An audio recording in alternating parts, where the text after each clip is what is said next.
Agenda-setting theory is the idea that the media doesn't tell people what to think, but rather what to think about. This means that when the news covers certain topics more than others, those topics become more important in the public's mind. The theory suggests that the media plays a big role in shaping which issues people see as important, even if they don't directly tell them what opinions to have. The theory originated in the 1970s with researchers Maxwell McCombs and Donald Shaw.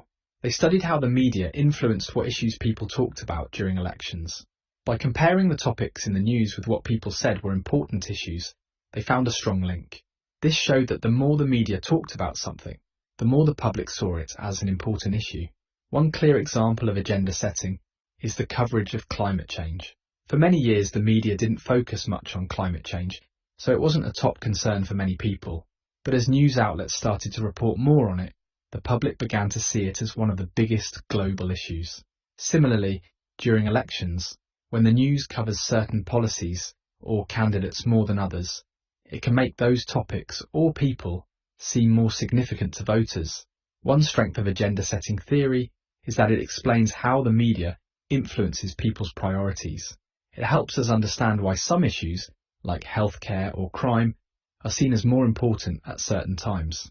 By highlighting specific issues, the media can focus public attention on problems that need solutions.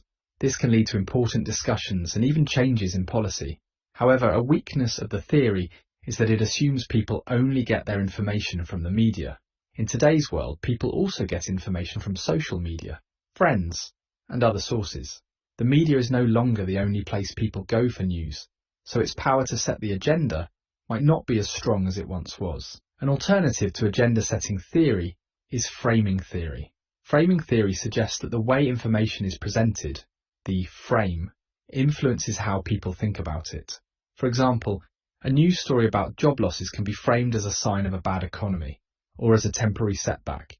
This shows how not just the topics covered, but also how they are discussed can shape public opinion.